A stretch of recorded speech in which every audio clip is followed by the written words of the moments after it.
Good morning and welcome to the first ever and hopefully the first of many Women in Science Speak panel.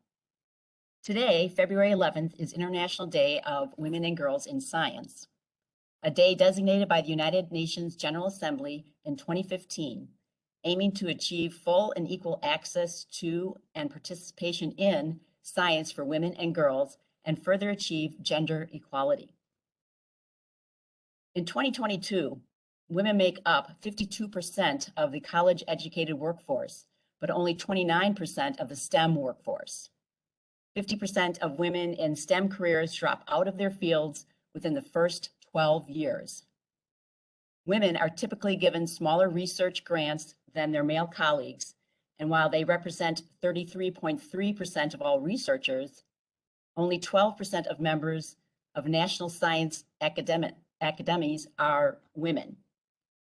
The gender gap in science, technology, engineering, and mathematics disciplines persists today, despite women making tremendous progress in other areas. The good news is research shows individuals with mentors have better academic, social, and economic prospects. For women in STEM fields, this becomes increasingly important as young women look to role models to help them gain their confidence and increase opportunities, all to pursue, persist, and exceed in STEM careers. And while today we will address this gap and how we make substantial change, we are also here to celebrate. You'll hear accomplished women doing amazing work, share their perspectives on pursuing careers in science, advancing allyship and mentorship, and achieving goals through self-advocacy. But first, I'd like to tell you about the sponsors of today's Women in Science Speak event.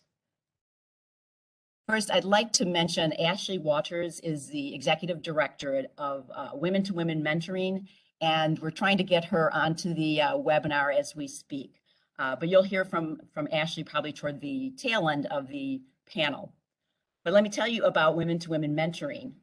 It is a Frederick County nonprofit providing women with guidance, support, and community connections through mentorship relationships.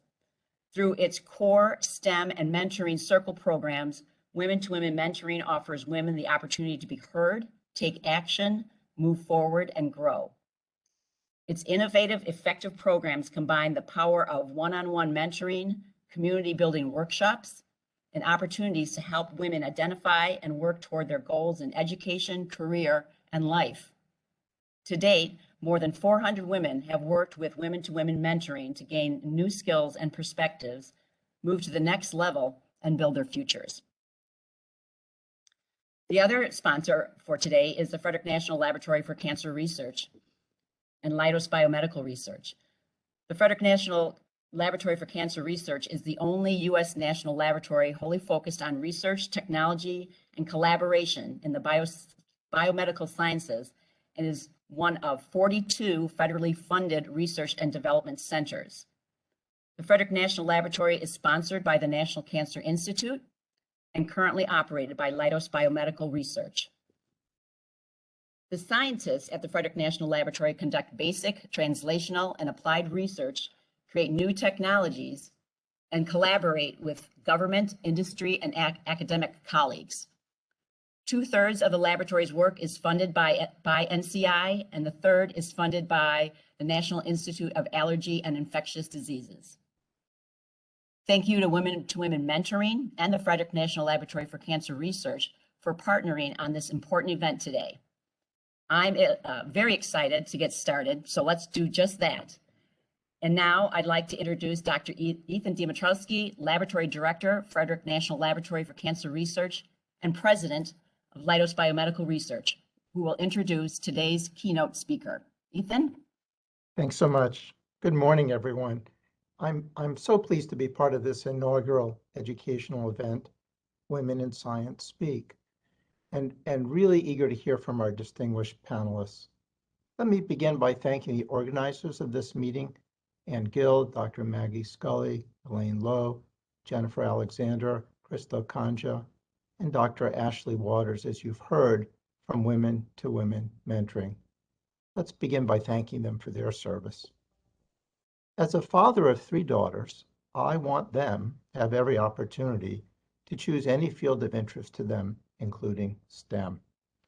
With so many STEM challenges that we face, why would we engage only half the populace to solve them? Medicine and science require diverse contributors. Why? Because diverse teams are the most productive ones. Thus, promoting diversity is both in our self-interest and the right thing to do. By a happy coincidence, I am already collaborating with today's keynote speaker, Dr. Carla Williams, on a new diversity in cancer research program sponsored by the American Cancer Society. Dr. Williams is Associate Professor of Medicine and Public Health at Howard University College of Medicine. She's also the Interim Director of the Howard University Cancer Center. Dr. Williams' research addresses critical issues of health equity affecting African Americans and other underrepresented communities, with an emphasis on cancer health disparities. She leverages the power of diverse partnerships to advance science. As an executive scientist at Howard, Dr. Williams connects researchers with each other and external collaborators like us, who broaden the communities that confront health disparities needs. Engaging the community in the planning of clinical trials helps build trust in that research and actually leads to greater participation, particularly in communities of color. Dr. Williams developed a course at Howard that develops and builds skills for community engagement as a key discipline in public health, healthcare research, and public policy. As I mentioned, I'm working closely with Dr. Williams and her colleagues at Howard through an American Cancer Society initiative. Howard is one of the 4 historically Black medical schools selected for this new Diversity in Cancer Research program.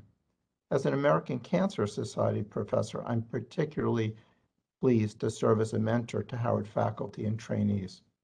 So please join me in warmly welcoming our keynote speaker, Dr. Carla Williams. Welcome. Good morning. Thank you, Ethan, for such a warm welcome. And let me also relay my thanks to everyone who's been involved in putting this great event together. When Anne reached out to me about joining this distinguished panel today, she asked me, would I be a keynote speaker? And I said to her, Anne, I'm not a keynote type of speaker. I'm more of a fireside chat type of person. But I said, I'll do my best. I'll bring my best to the task. And I thought we would still be having an intimate conversation with mentors and emerging scientists and women in STEM. And then I learned that there were well over 200 registrants for this event. So that changed the game a little bit and definitely brought some nerves to my process. And so as I was trying to figure out, okay, what do I have of value that I can bring to this audience and this esteemed panel? What is it that I really have to say? Do I have anything to offer? And I started getting into that space. And then luckily my training kicked in.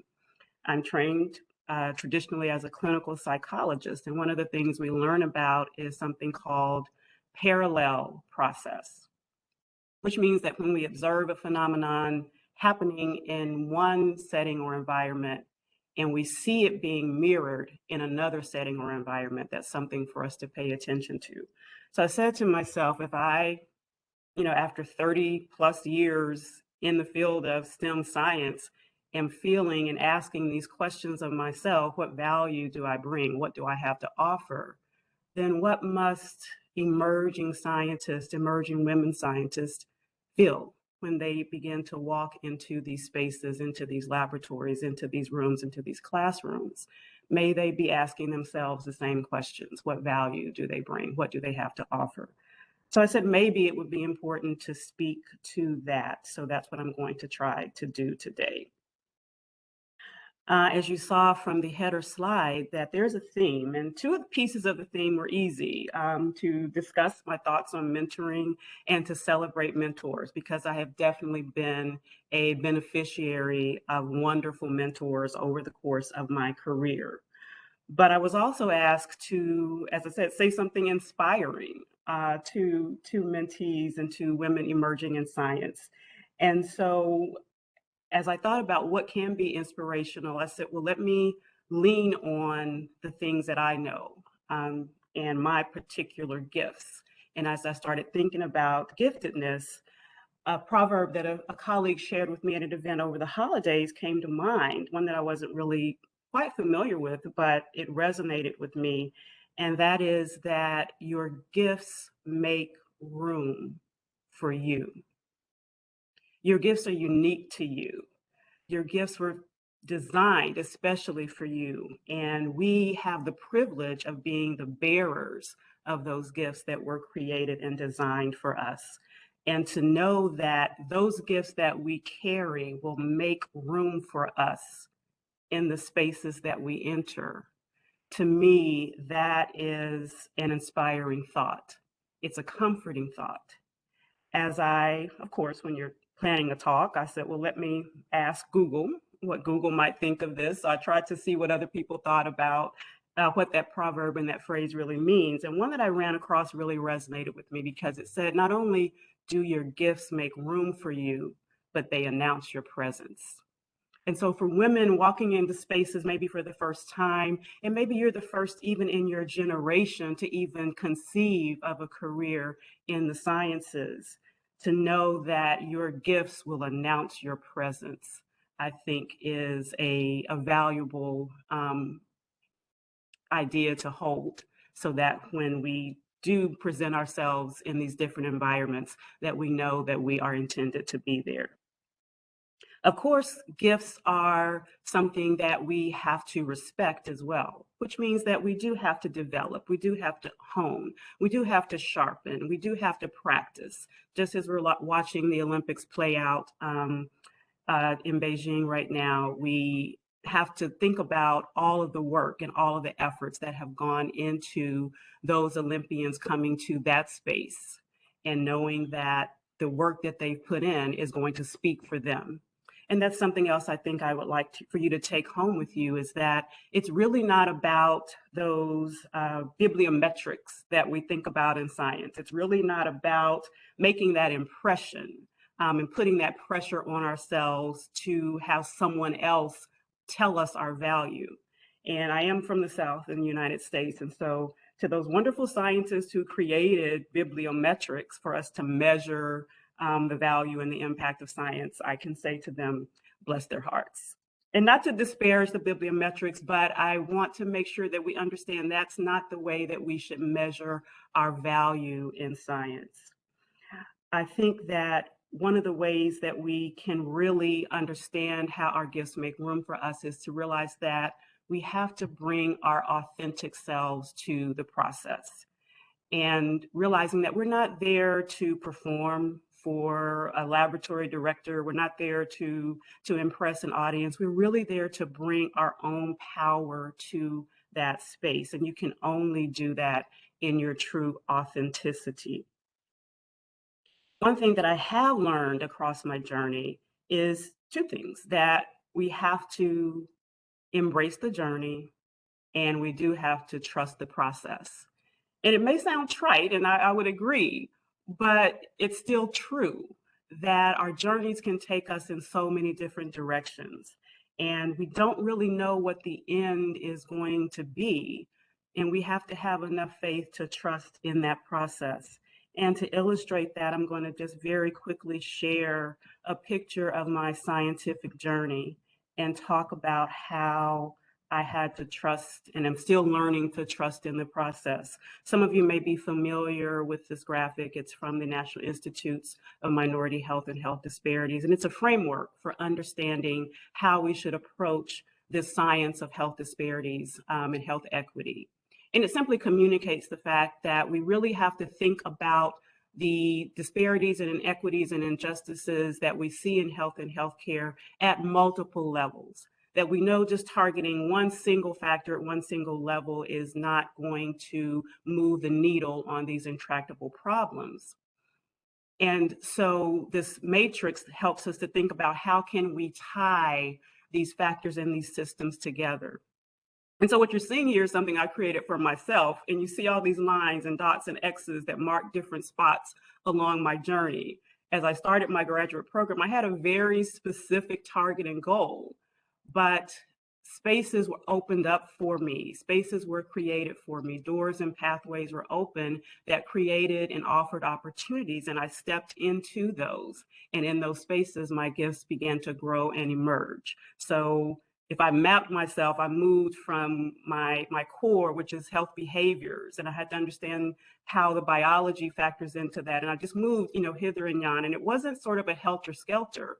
It was really something that was intended for me, even though I didn't really know and couldn't conceive of where I would end up, which is now doing work in the space of understanding the societal structures and how they impact upon our efforts. So I'm going to stop sharing just so I can go back and just try to have more conversation with you all. And that's just to say, again, trust the journey, embrace the journey and trust the process, because what you are bringing to the table definitely has value and it will emerge over time. And that's where I can touch on mentoring, because in my experience, and I do hope my mentor, she texted me just earlier saying she was trying to get in. I hope that one of my many mentors has been able to get on today, and that's Dr. Lucille Adams Campbell, one of my primary mentors that I've had, but I've had many wonderful women mentors, many wonderful Black women mentors. And it is important when we can be mentored and supported by those who understand some aspects of our experiences. Although it's not required, it can definitely benefit us. And what Dr. Adams Campbell did, well, I want to take a step back and just talk about how I got into my academic journey. And that was through one of my earliest mentors, Dr. Sherry Moloch, who is actually still in practice here in DC area, I believe at George Washington University. And when I applied for graduate school, I applied to 3 schools and I got 3 outcomes. I was not accepted to one, I was waitlisted, and I was accepted to Howard. And a few weeks ago, a medical school applicant asked me, well, why did I come to Howard? And students always ask that question and I come up with some random answer or such. But this time I actually just spoke a truth, my truth, which was I came here because I was accepted. And I thought about that and I said to her, I came because I accepted and I stayed because I was accepted. There was a space that was made for me here, and that was through mentors who identified my potential, mentors who made spaces for me to move into diverse communities. Dr. Omitha Lewis-Jack was one of those mentors who created a space for me to start working across cultural diversity. And as I said, Dr. Adams Campbell, who made a space for myself and my colleagues, a group of women who looked like me and came from similar backgrounds. And we all sat and learned together and built community. We built a space of community and she created the opportunity for us to do that. And it was a safe space, but I learned from a colleague I've recently met, Dr. Bruce Purnell, that these spaces are also brave spaces. And what he means by that is that we come into those spaces where we're growing as scientists and we don't know all the answers and we're not supposed to. And I hope that students understand that you're not supposed to know all the answers and things aren't always supposed to work out and they're not always going to be easy, but step into that brave space where you embrace that challenge. And from that, you will begin to grow and hone and sharpen those skills and those abilities and gifts. And so I think understanding that when we step into that brave space, our challenge and our assignment really is to do the work, to bring our authenticity to the work of science, and understanding that that work is about skill building, that work is about exploring and discovering and experiencing the challenges that come along with that. But in that safe and brave space, I think we get to what mentoring really is about. It creates spaces of intention, spaces of setting goals for ourselves, spaces of finding our purpose and understanding those gifts, skills, and abilities helps us to understand the purpose with which we're here. It creates a space where we can express and develop our passions for science and ultimately understand why we're really here, what the assignment really is. And as I said, the assignment is not to impress. The assignment is not to build up bibliometrics. The assignment is really bigger than that.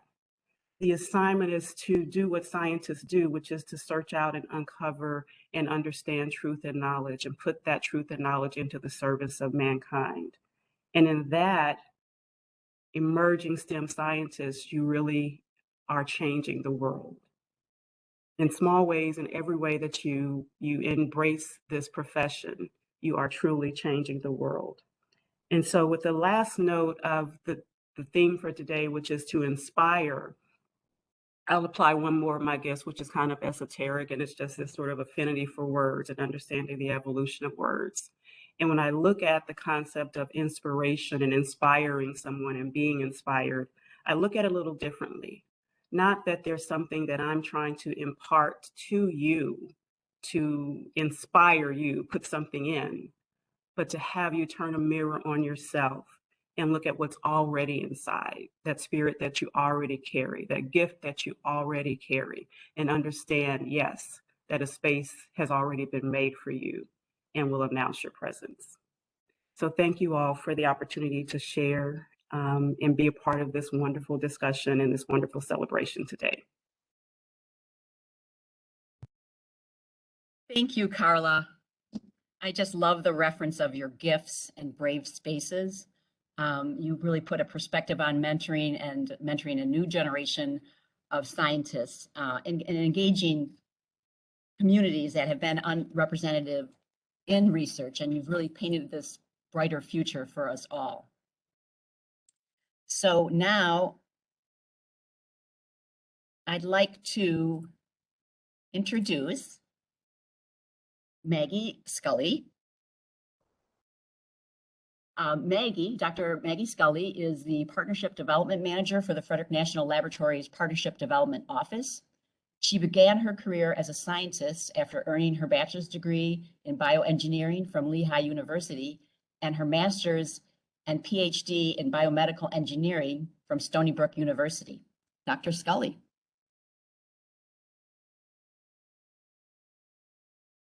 Thank you, Anne, and thank you, Dr. Williams, for sharing your wisdom and experience.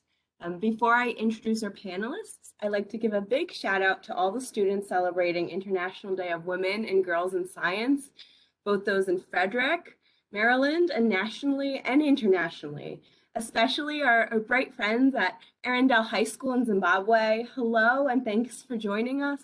As Dr. Williams mentioned, let's make a space for international national women in science. And now it's my pleasure to introduce our wonderful, esteemed group of panelists. First, we have Dr. Mary Kearney.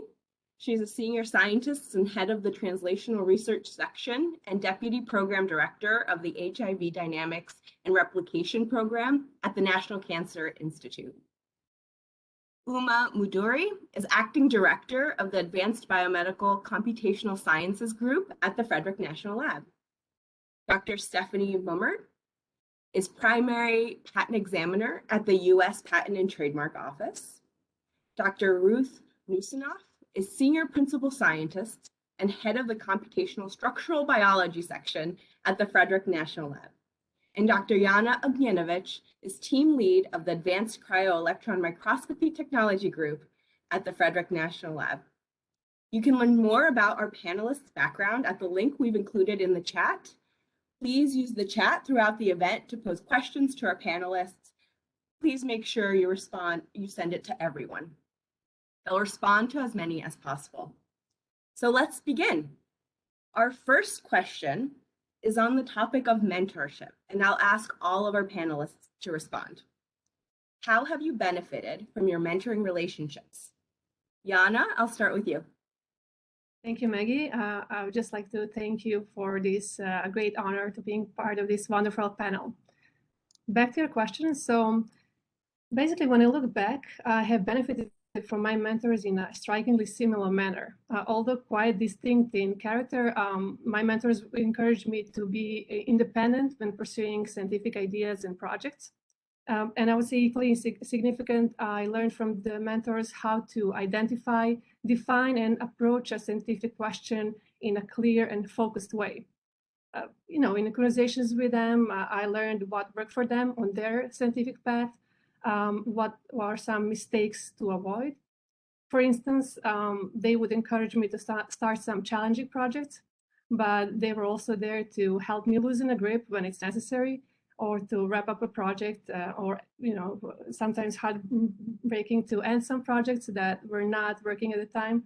So basically, from my mentors, I learned how to embrace the challenge, but also how to navigate stormy scientific seas. Thank you, Jana. Uma, can you take it from here? Maggie. Yeah, thank you, Maggie. And I would like to say thank you to all of the organizers of the event as well. And on mentorship, I think listening to Carla, I was just amazed at how much of an overlap it had with some of the same experiences that I had. My mentoring relationships were very, very informal, right? These were almost developed on the go, where they taught me some amazing things. More than the technology or the subject itself, it was about thinking through what I was doing, understanding my assumptions, knowing that validation was critical, knowing that, I really needed to know that if I write a program saying, hey, give me a gene list, it's going to give me a list, but it's up to me to kind of validate and see that that's the right list, right? In bioinformatics, especially, that was really critical. They also gave me visibility. I mean, even as a junior, I was allowed to present to some amazing scientists. They built my confidence. They gave me a room to grow. They were just open to any of my ideas. They treated me as an equal. They were saying, hey, good job whenever there was something that I had to contribute. And I would also say that they taught me that amazing scientists don't carry an ego. They were so humble. I was just amazed. I would walk into a room almost literally scared to speak anything. And they were, literally, treating me as an equal in a room full of these accomplished scientists. So I would say, I benefited a lot from all of these mentoring relationships. That's terrific. And Stephanie, can you address the question? Oops. Oh, thank you. I had to unmute myself.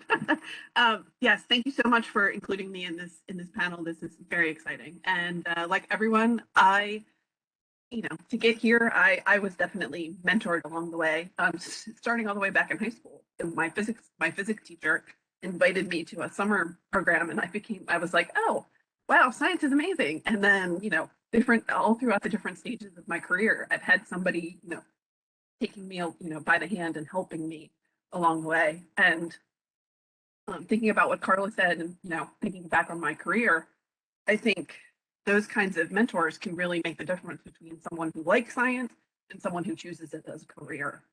And I've enjoyed becoming a mentor myself. Like as was mentioned in the beginning, I've participated in women to women mentoring, and it was super exciting for me to meet other scientists and to talk about with the fellow mentors, and then also the mentoring relationship. You learn a lot from the people that you're mentoring, and not just the people that have mentored you.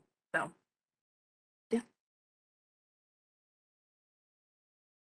Hey, Mary, how have you benefited from your mentoring relationships?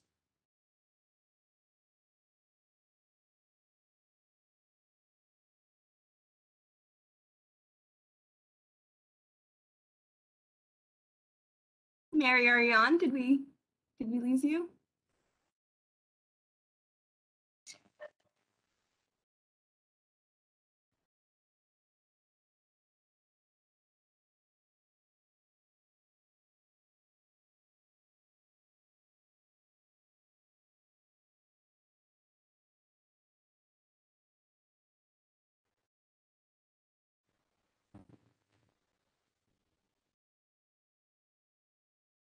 How about we turn to Ruth? I don't know if it's just me or I'm not able to hear Mary at this point.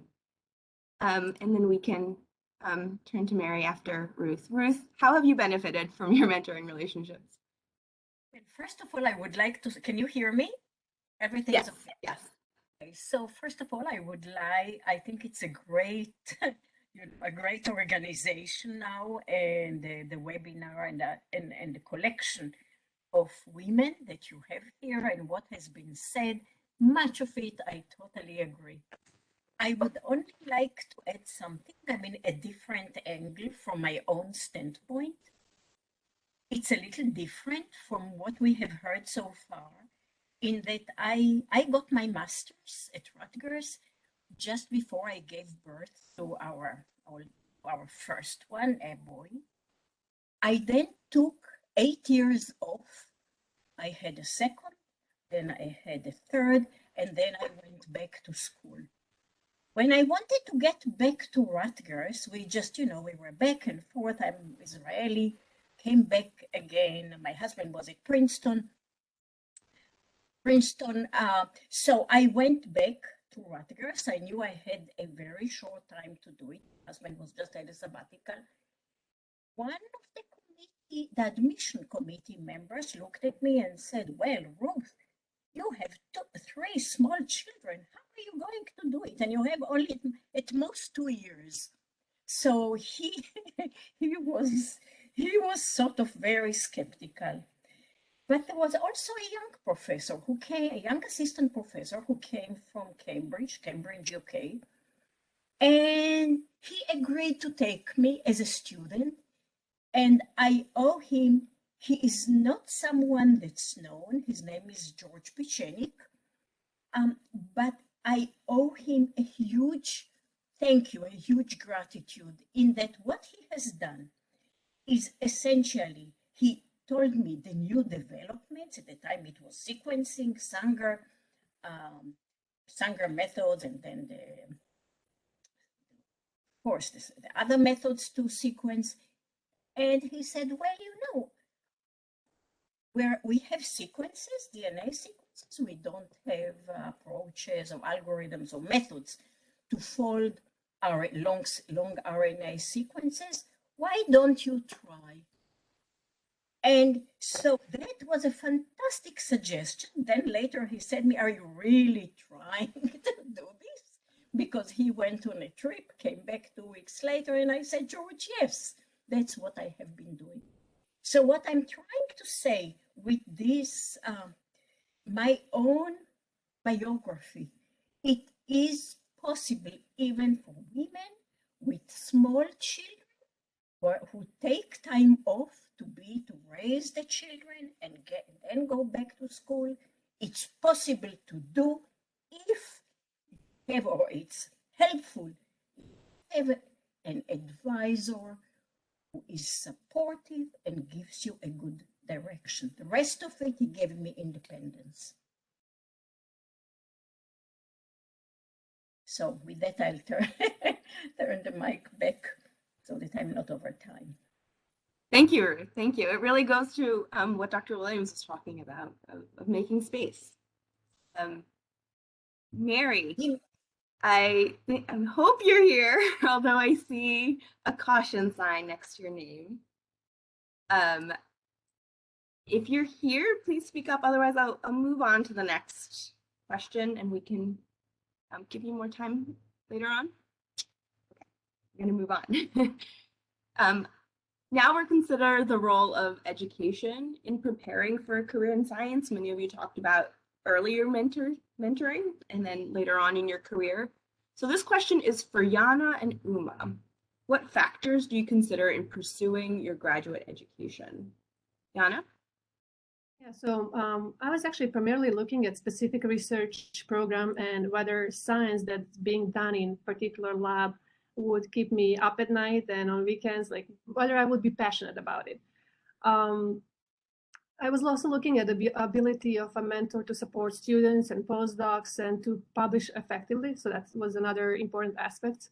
Another thing I looked at is what new methodology and new techniques will I learn and put into my toolbox. So Another important thing that was on my checklist for the graduate education lab was to be in a lab that will offer me infrastructure and opportunities to do collaborations, learn new techniques, and as I said, like do collaborations through mentors, connections, and contacts. So basically, those were my bullet points when I was choosing the right lab for my graduate studies. Great. And Uma, can you speak about your experience? Sure, Maggie. So I would say I was kind of all over the place. I knew I wanted to be in science. I think that much I kind of knew right in high school that it was going to be science or math. My career choice and my graduate program choice was mostly based on what was available to me, the general awareness of all of the different options that were there. And what I did not like to do more than what I actually wanted to do, right? I wasn't really passionate about anything. I just had too many varied interests. Oh, genetic engineering sounded cool. Biochemistry was also good. Microbiology was also good. So I said, I got into genetic engineering, and that was my first choice. So I did genetic engineering. And after that, I was in a lab as a research fellow. Molecular biologist, I quickly learned that I did not enjoy it, didn't have the patience for it. I was generally just not good at it, right? But I really loved the analysis that came right after.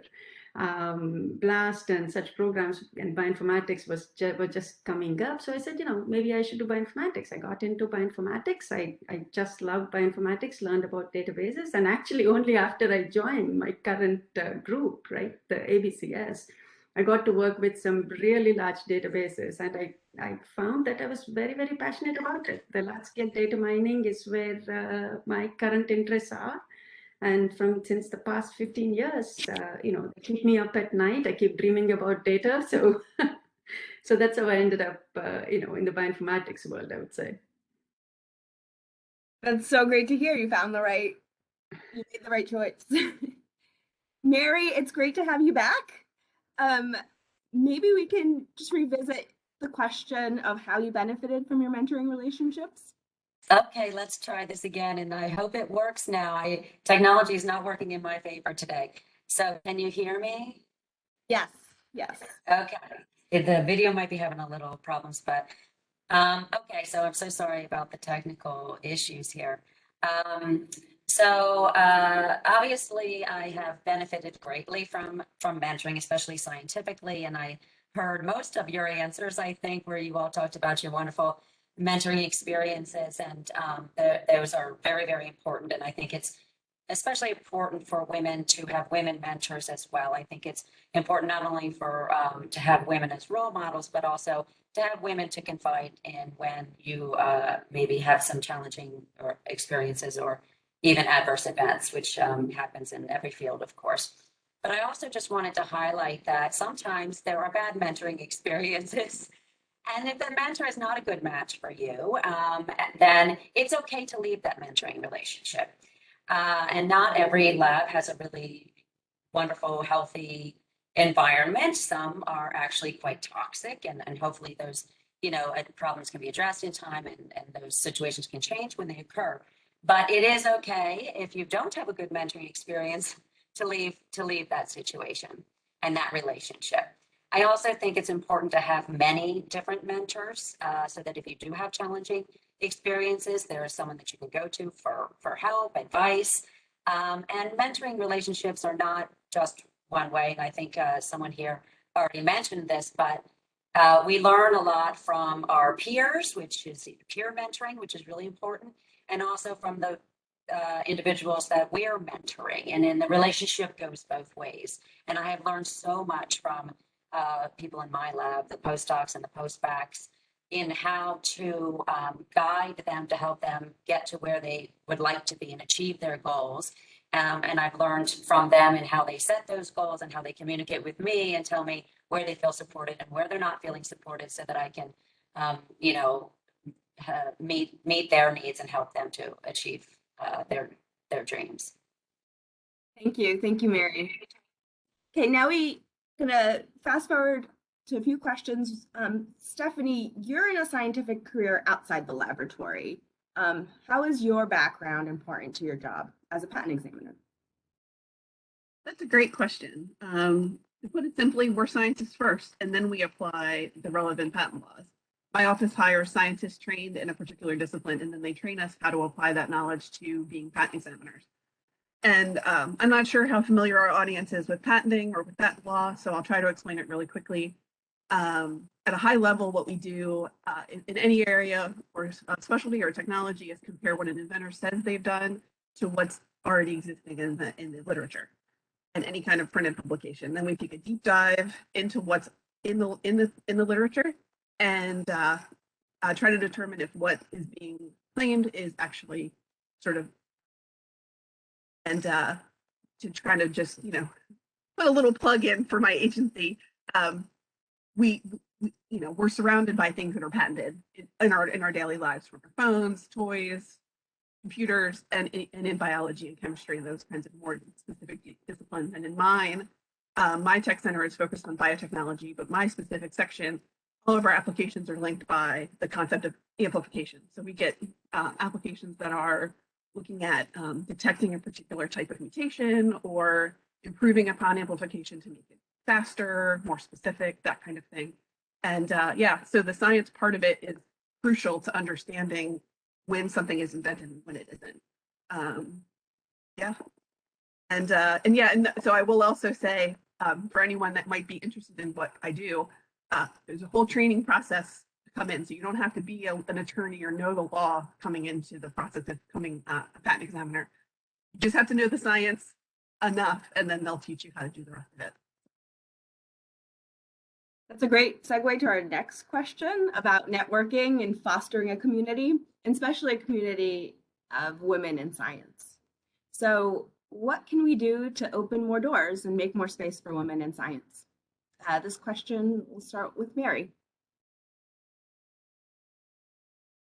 You're muted, I think. I hope. Yes, I was muted. Okay. So I think there's a lot of work being done to open doors for women in science, and there's been a lot of progress, I think, in this area.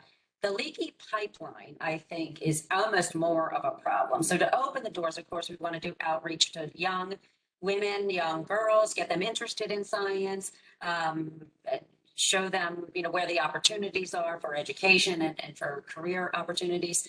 But I think we have to go beyond opening those doors and making sure that women are supported once they're there.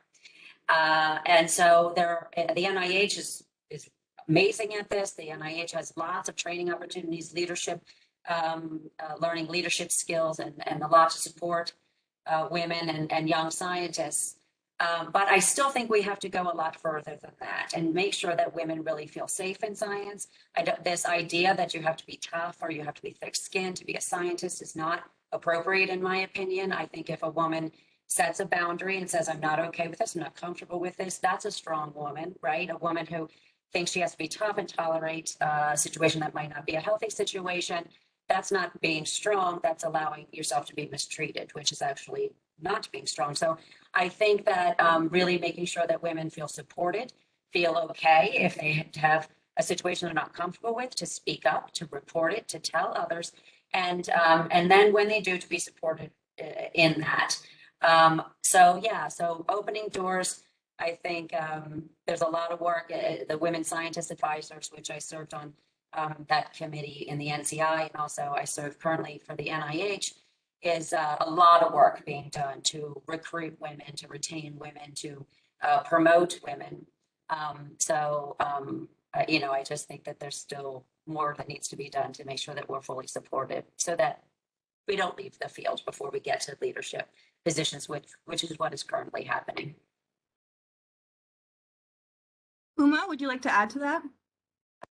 Sure, Maggie. I echo what Mary said, right? I think general awareness is, of course, key. Letting girls and women know the breadth of science. There's so much that you can do. You can be passionate about a specific subject, like what Yana shared, or you can be all over the place like me, or you can kind of say, pursue multiple interests, right? So you may be good at informatics, you may be good at organizational skills, you may be good at certain lab skills doesn't really matter. There's so much that we can contribute to. I think raising that general awareness is going to be key. And also, like what Mary said, I think having a flexible environment and a respectful environment is key for any of us to continue in the work. I enjoyed that, and I was grateful to have found that work environment at ABCS and FNL. And for me, I think usually when you're entering into a career, I think maybe like what Ruth was saying, you were also starting a family. So, young families and having, babies and toddlers at home, I really actually appreciated having a daycare in the facility as well. Science is just not a 9-to-5 job, right? I didn't have to stop my idea in between to go take care of my son or worry about a snow delay or a snow closure. I could just take him back to work, and he was playing right next to me, and I was continuing, the work that I was in until it completed, sort of, right? So having that flexibility, the versatility in the work environment, and that general respectfulness too. I think I was lucky, and I'm still lucky to have found that work environment where everyone just appreciates the work we do and nothing else really matters, where science is the key, and all of us know that that's the most topmost priority. Terrific, thank you. So an important theme for today's event, of course, is mentorship. So at, oh, I'm sorry, I skipped a question. I see the slide now. And this is something that Mary brought up about leadership roles.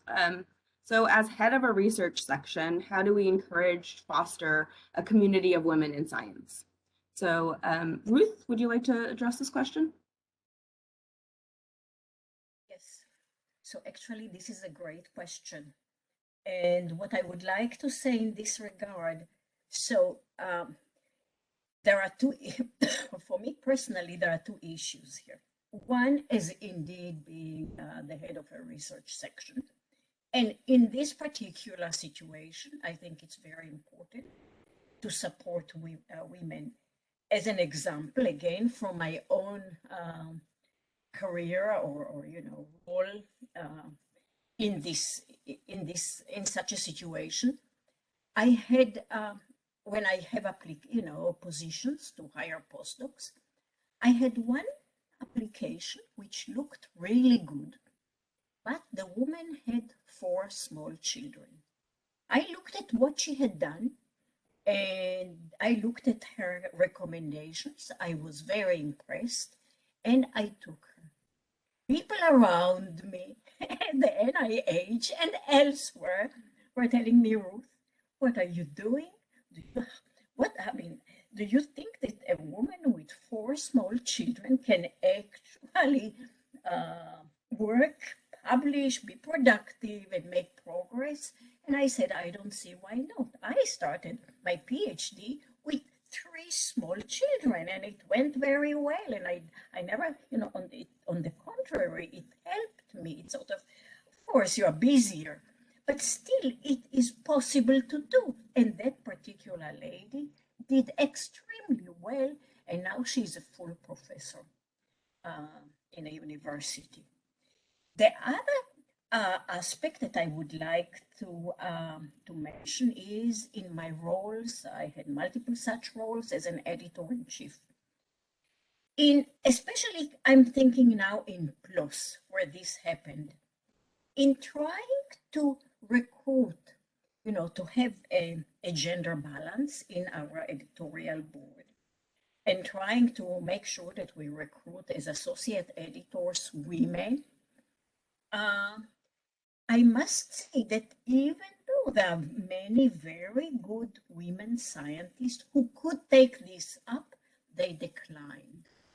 So the way I interpreted it, they worried. I mean, they had families, they had small children, small or a little older children, and they worried. And of course, there are scientific careers, etc., teaching and everything that we have to do in universities. Grant writing, and they hesitated to take it because how are they going to juggle those roles? This is not right. I mean,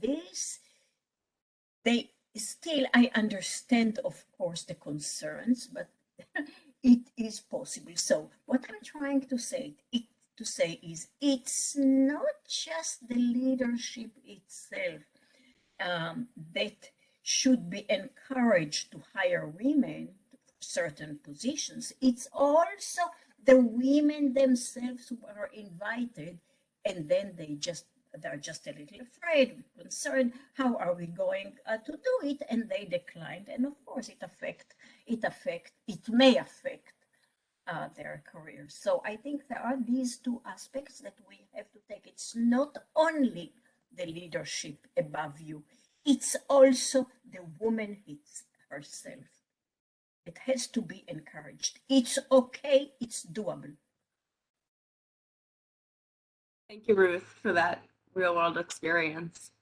Mary, as a research section head, how do you encourage and foster women?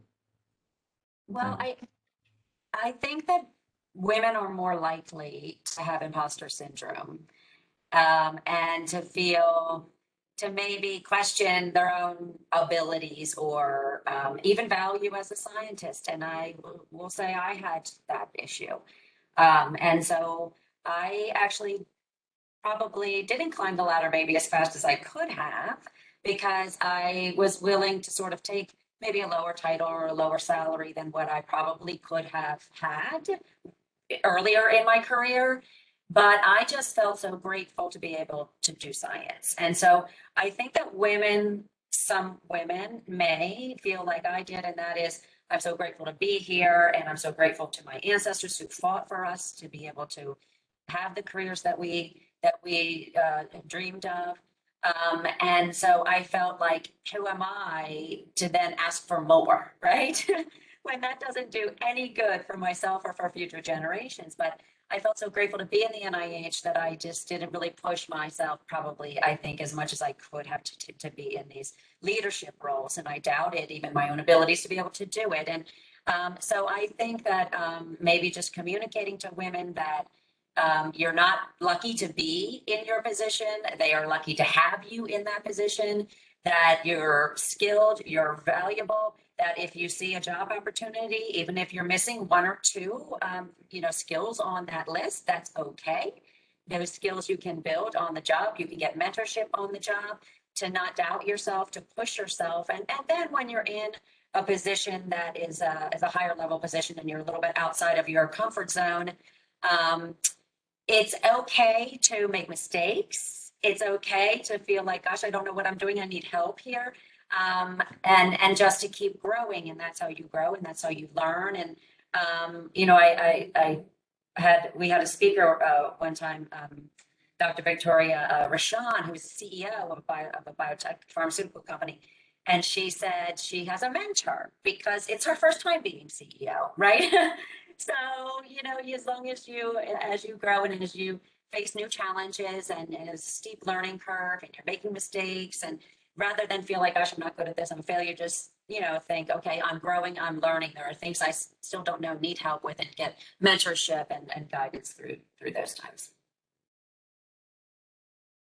Thank you so much. And judging by all the head nods, I think we can all really relate to that imposter syndrome.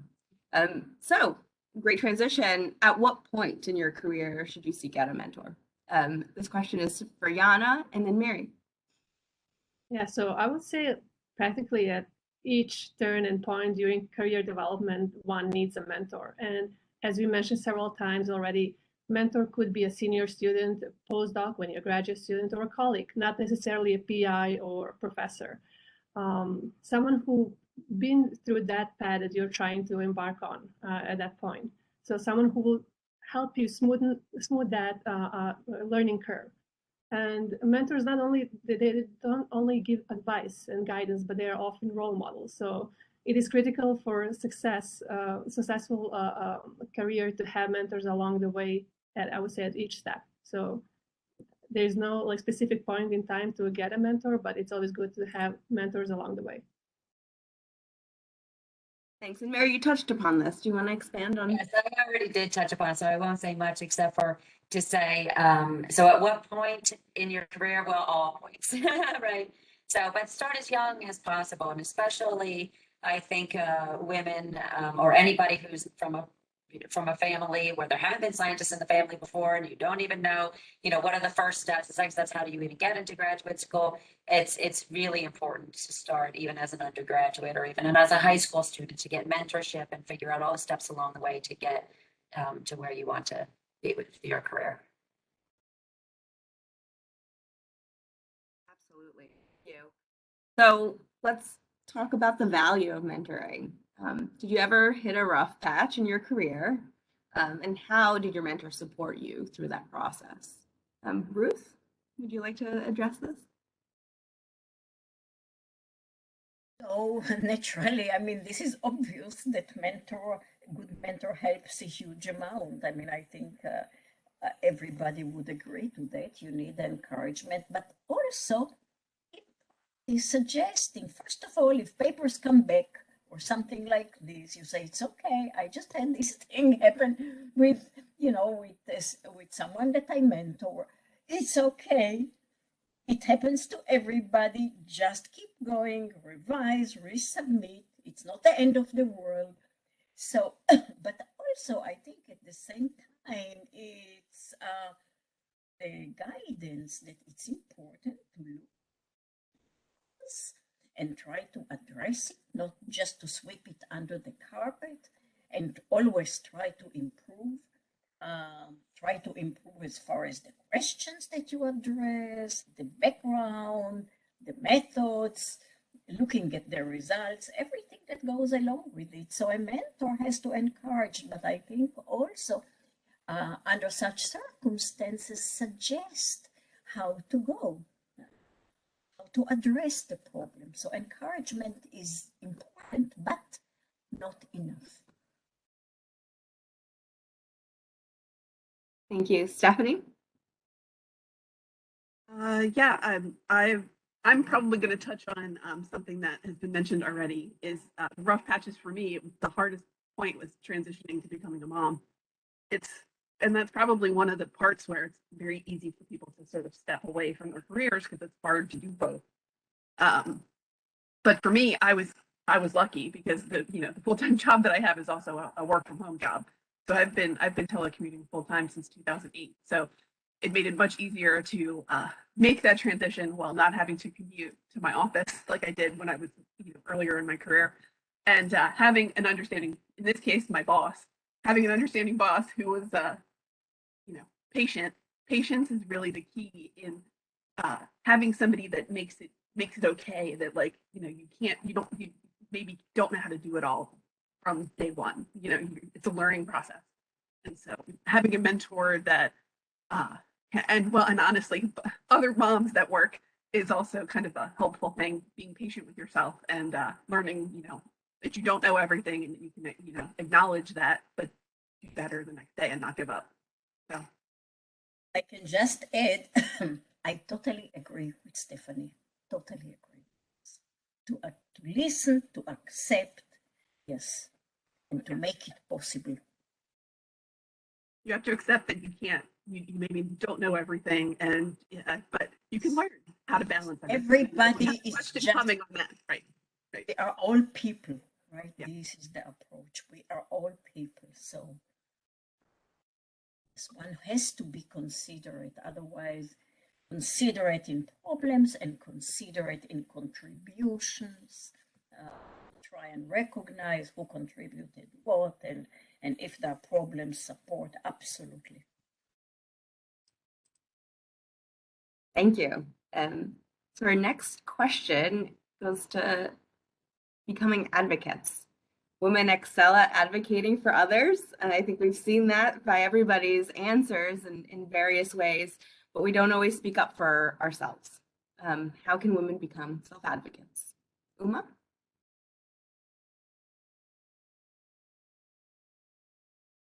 I think, Maggie, as you said, it's a really hard thing to do, right? I think early on, I don't think I was confident. I don't think I even thought it was necessary to do something like that, right? I wanted the work to speak for itself. It was more like, hey, I love what I'm doing. And if it's good enough, then things are just going to automatically happen. But then, and some did. I do have to say that I was in a group that did really appreciate the work, and some of those doors were automatically open for me. But I also learned that sometimes, if there is something specific that you want, you need to go be clear about it, right? Make that really clear and say, hey, this is, maybe I want to know about a particular technology or project, a position, maybe sometimes it's salary, doesn't really matter. But knowing those specifics and having a clear communication sometimes I think helps. And once you have that first communication, then do not let go. You have to be consistent at it, right? I mean, if you want it, then you really have to prioritize that. And nobody else is going to do that for you. If it's important for you, then you're the only one who can make it happen, who can work towards it. And so I would say keeping it simple, specific, and being consistent about it is going to be key if you really want something. Uma, would you say that this is special to women or is it general?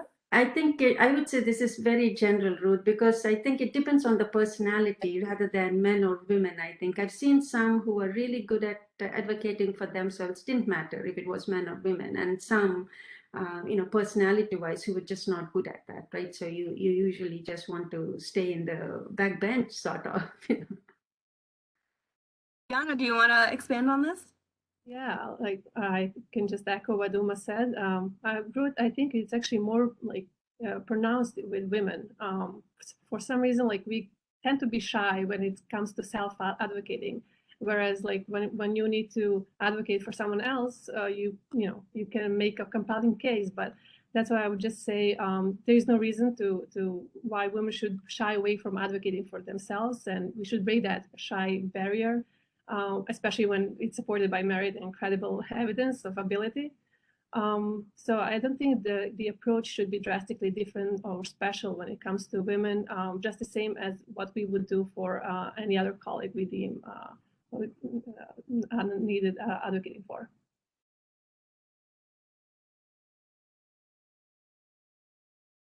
We have our final elusive $1 million question. How do we maintain a quote unquote work-life balance while achieving our research and professional goals? Ruth, would you like to address this?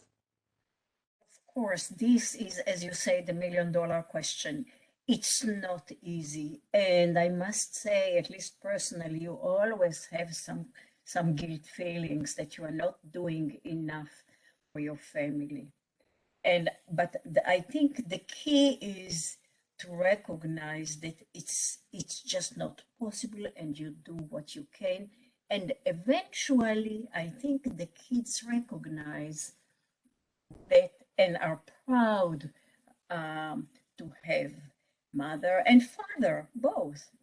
But we are now talking about women who still made progress, had some accomplishments, etc., definitely. And it affects the kids. That's my impression. But of course, you have to try. And I remember very well when the kids were small and friends will come over and I will sit on the side and still work and be available to them and work. So yes, and of course, you have to take them here, there, doctor's appointment and whatever, maintaining all. So, I mean, I'm a little older, so in my time initially, it was not also equal distribution of taking care of things, of kids, etc., between men and women like it is today. So it has not been easy, but nevertheless, it is possible. It is possible. That's what I'm trying to always encourage women. I think there are two key issues, the way that I look at it. One is at a young age, say high school or even before, encourage women to take up physical sciences, not to shy away from or be, a little afraid of majoring in the physical sciences. This one has to recognize this is the basis for science eventually. And second, that it is possible to make progress, and regardless, you don't have to avoid having families if you want to have a career. Not like that at all. Stephanie, would you like to expand upon this? Absolutely. You know, it's not an easy thing. We all wear a lot of hats. I'm a mom, I'm a wife, I'm not just my career. And I've learned, my daughter's now 10, she's in 4th grade, but when she was little, it was very hard to balance. It was kind of chaos. But I learned over time that I can't wear all the hats at once, and I can't kind of wear 2 hats at once. I have to kind of pick a lane. I can't multitask. So I have to, you know, I have to be at work, or I have to be a mom, or I have to sort of balance each thing and kind of make time for each part of who I am. And, you know, and so I went to a women's college, I went to Hood in Frederick, and for a long time we've heard things like you can't pour from an empty cup. So you have to make time for yourself too, because it's really hard to do the rest of it if you don't make time for what you're interested in, like being a mentor, or, you know, other things that interest you or keep you going. You have to make time for those things, even if it's inconvenient for the people around you. You have to just, you know, as has been said before, self-advocate. You have to advocate for your time, and that helps you balance everything else. Thank you, Stephanie, for putting it all together. I'd like to open it up for questions from our attendees. I think we already have a number of questions. As a reminder, please post your questions in the chat to everybody and indicate if you'd like to pose it to specific panelists. The first question I'd like to address is, how did you each find your mentors? I think I would love for everybody to speak about this very, very briefly, of just how do you find your mentors?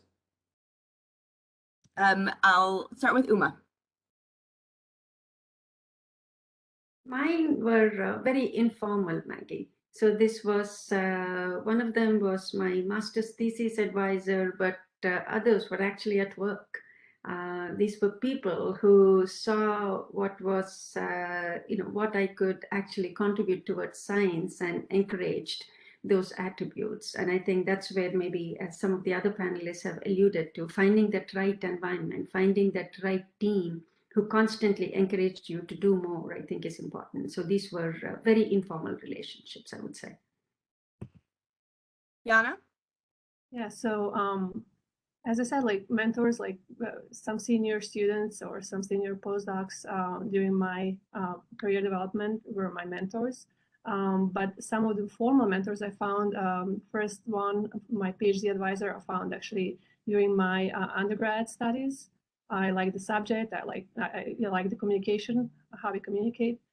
But then later on, I will find mentors at conferences. Scientific area you like, you go to conference, you see you can establish a nice, meaningful relationship, so you go with that. Once I found a mentor by just looking at the publication list, and I like the publication, so I emailed them, and we, that's how we started. So there are different ways how to approach that. So. Mary? I joke with people when they ask me how do I find my mentors. I say I didn't. They found me because I grew up in Frederick, Maryland. I went to high school in Frederick, Maryland, and then the NCI was growing in Frederick, Maryland, and I was very interested in HIV research, and I was active in the sort of HIV activist community in the 80s. And so I'd hoped that that's what I would do with my career was to do HIV research. Well, the most famous retrovirologists in the world, many of them came here. So I just applied, for positions in their labs, and was fortunate enough to secure a position at the NCI doing HIV research, where I've been for more than 20 years now. So, but that's not helpful advice to others, right? Because probably that's a very unusual situation. They're probably not going to just fall in your lap, some of the best retrovirologists in the world, if you want to do HIV research. But so what I tell people who ask me this question is to do the research, find the area of science that you're interested in, read the papers, and then just send emails to the senior author or the corresponding author, and say, could you meet with me? I'd love to talk to you about your research. I'd love to have a mentoring meeting.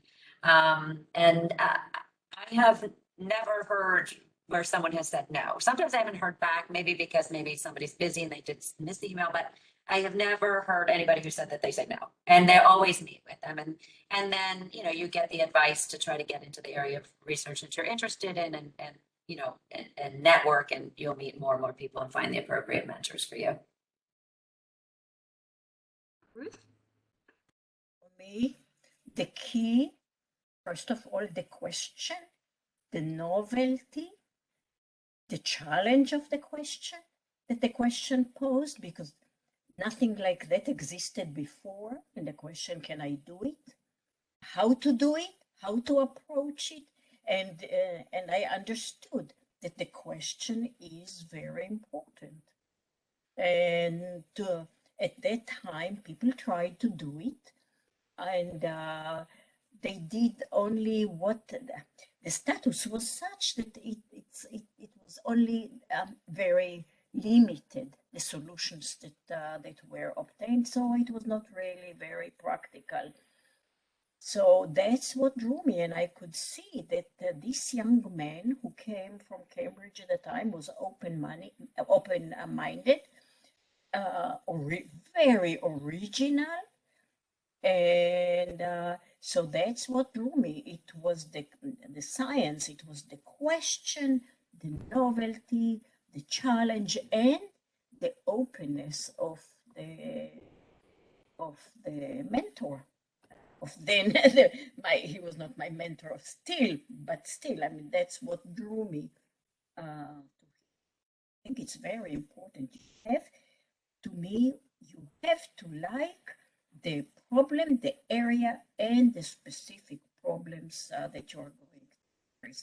You have to be very interested in this in order to take them up and to make progress, because we know in science we devote a lot of time to work.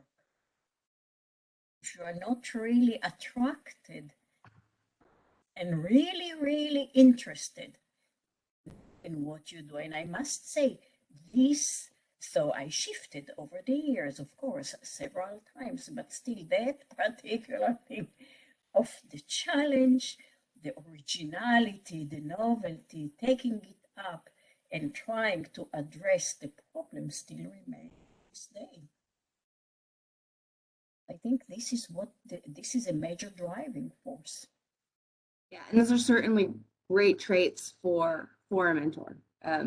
Stephanie, do you want to address the question of finding mentors? The answer is very similar to Mary's. My sort of formative mentors found me, saw potential in me, and kind of pulled me forward. But then at different parts of my career, like as was mentioned earlier, I don't work in a lab anymore. And when I was in graduate school, that's when I sort of realized, very similar to what Uma said, when I was in the lab, I liked the work, but I didn't like the work, the finishing part. Like I didn't find publishing nearly as exciting as I expected to. So then I sought out mentors that could help me figure out how I could take my doctorate and do something with it elsewhere. And so I've found people within my university to help me, figure out and learn more about different careers. And that's really how I wound up at the USPTO, because they would bring in job fairs, those kinds of things, and they would have different panelists come in to speak. And so I would make connections that way and learn more about the potential of what you can do as a scientist outside of the research lab. And then networking. Honestly, until I started doing women-to-women mentoring, I didn't really do a whole lot of networking because, science is science, whatever. But the networking part of it is actually so crucial, and making that connection with your community of other scientists is so important. And that's what I really tell to my any of the mentees that I've dealt with. Network. Go, as some of the other mentors have told me, LinkedIn. Go on LinkedIn, find connections, see what you're interested in, and network, really. So. Thank you. Carla, if you're on, I hope you still are with us. Do you mind turning on your camera? I'd love to. We have another question for you. Sure. Hello. Thank you. Thank you for being on. One of the questions for you is, how do we help young girls recognize that they can do hard things, quote unquote, like math and science? Oh. Wow, that is a great question.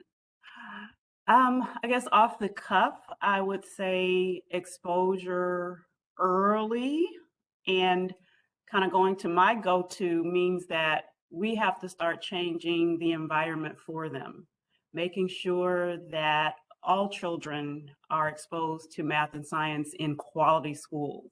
And that equity in educational quality is so important. I'm a product of public schools, and I did okay with public education. So I think that's something that we can all do, is to make sure that we're reaching into our local schools, and organizations like Women to Women Mentoring and many other organizations. I just heard from someone on the call, Lily, about her organization that she has.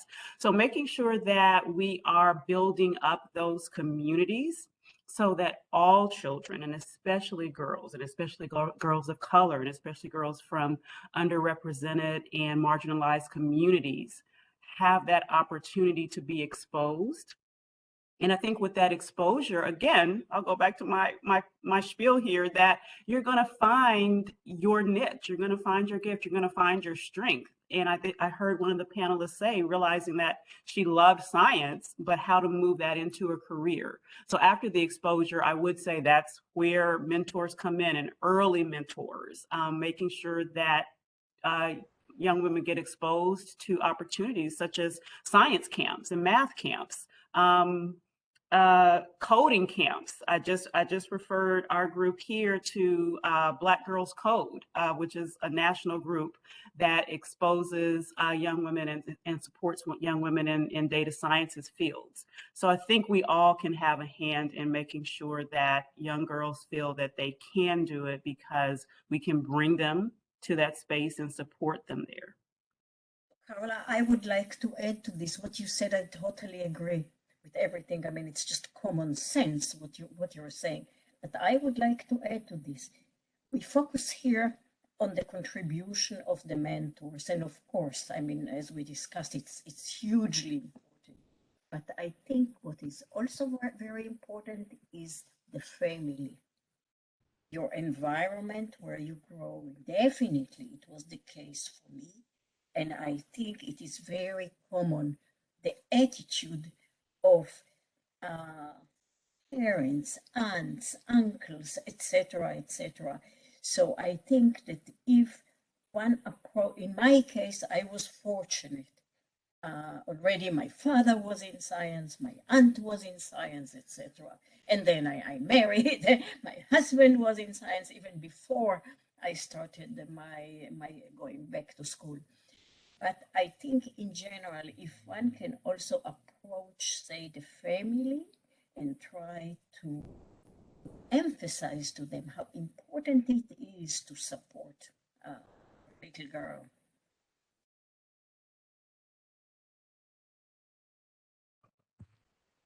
Certainly goes to mentoring, and mentoring can be family or externally in your schools and in organizations that we're mentioning here.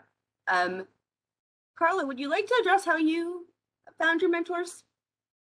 We did ask all the panelists. And Sure, I'll share it. I think my story is pretty much the same. When I thought about today's discussion, I did think about who my mentors were. I named several of them during my talk, but this morning I was thinking, well, who were my earliest mentors? And just as Ruth said, that was my family. And I'm always very proud to say, you know, as a Black woman in America, that I'm literally only 5 generations from an ancestor who was born an enslaved person. And I always like, when I have a platform, to say that our young students and emerging scholars of color often say that we are our ancestors' wildest dreams. But I say, I think we are our ancestors' intentions. And so my mentors, of course, were family members who had 6th and 8th grade educations. High school, you know, my mom was able to go to college, but she was a teacher. And where do I end up? I'm literally sitting in a classroom right now because I observed her and the passion that she put into her work. My dad actually worked in a factory pretty much his entire life. And I didn't know until he passed away that he was actually a good writer, and that's one of my strengths. So I inherited that. And even though I didn't necessarily see it, someone in a science field, those doors were open to me because my family said, look, you're not limited in what you can do. Go in the direction that you want to go in. And they supported me in that. I think Ruth's point is very, very true. And everybody, understand, doesn't have that family support. And so that's where building that community around them, your local organizations, your boys and girls clubs, civic organizations in your community can be so important to reach out, because families often aren't comfortable reaching out or maybe don't know, so that we need to reach out and make those connections and offer those opportunities. So those are my earliest mentors, obviously. And then coming to this space, I'm sitting on the campus at Howard University right now. So I said that my earliest mentor identified me and identified the potential. But I do agree with the discussions around reaching out and being an advocate. And I've just taken 2 calls during this meeting for people who want to reach out and have a conversation. And so that is so powerful to just reach out. And sometimes, yes, we do miss the email, but as much as we can, we want to sit down and listen and talk and see where we can be helpful. So I think we can be advocates for ourselves, as people have already said, to find mentors. That's terrific. And I think we should end it at this point. We are at 5 minutes until the end of the meeting. Thank you so much, everybody, for all of your input. Thank you, Carla, Ruth, Yana, Uma, Mary, and Stephanie, for placing a lens on women in science, letting us celebrate our successes. Your devotion to advancing women in science is admirable and of course necessary. So thank you all for bringing this to attention. I am now going to pass it on to Anne to conclude the meeting. Thank you. All right, thank you, Maggie. And again, thank you to our panelists, and especially again, Maggie, for moderating such an important discussion. And our last thanks goes out to our participants for taking the time to attend Women in Science Speak. Unfortunately, we had quite a few individuals who couldn't join us today by phone and could only join us by phone today. So although you couldn't see our panelists, I hope you were able to listen and learn from these very inspirational women. And also, I just want to say that regrettably, Ashley Waters of Women to Women Mentoring could not join the webinar today due to technical difficulties. And so thank you to Ashley for being such an important partner to us. Ashley leads the organization for women in Frederick, and she serves as a role model every day and a mentor every day to women. So again, thank you to Ashley, and sorry that she couldn't join us today. So please look for an email with a link to the recording, and then we will also share some of the panelists' email addresses and information about Frederick National Laboratory and Women to Women Mentoring, and how you can support mentoring in Frederick and become a part of the Women to Women Mentoring community. So just in closing, today we've recognized the role of women in science, women and girls in science, not only as beneficiaries, but also of agents of change. As a final call to action, as we go back into our communities, let's commit to celebrating, inspiring, and mentoring women, as it is one way we will start to see sustainable movement in the STEM gender gap. Thank you for joining us today, and have a great Friday and a great weekend. Take care.